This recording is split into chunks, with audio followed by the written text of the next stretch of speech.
Question 51.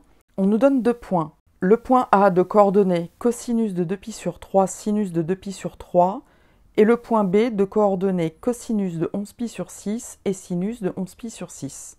Pour répondre correctement à cette question, il suffit de connaître les valeurs remarquables de cosinus et de sinus. On traduit immédiatement les coordonnées du point A par moins 1/2 et racine de 3 sur 2, et celles du point B par racine de 3 sur 2 et moins 1/2.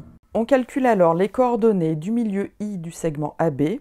On a xi qui fait moins 1/2 plus racine de 3 sur 2, le tout sur 2, ce qui fait moins 1 plus racine de 3 sur 4, et yi qui fait racine de 3 sur 2, moins 1/2, le tout sur 2, soit racine de 3 moins 1, le tout sur 2.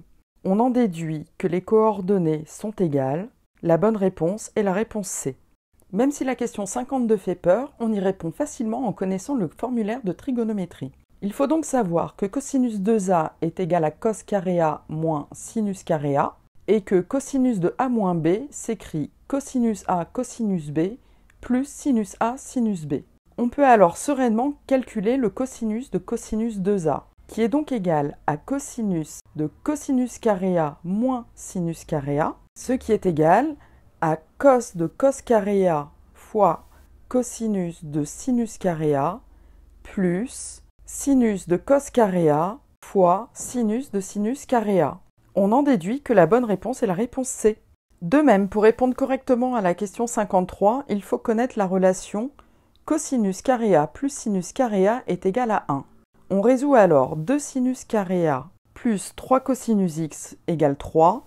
En remplaçant sinus carré A par 1 moins cosinus carré A, on obtient 2 facteurs de 1 moins cos carré x plus 3 cos x moins 3 égale 0, soit 2 moins 2 cos carré x plus 3 cos x moins 3 égale 0, ou encore moins 2 cos carré x plus 3 cos x moins 1 égale 0.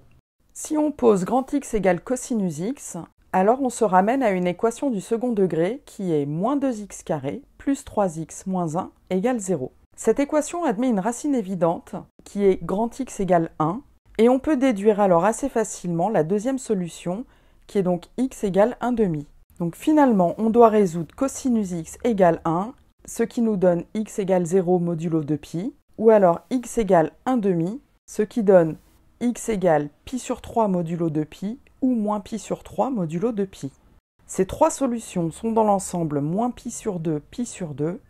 L'équation admet donc 3 solutions. La bonne réponse est la réponse D.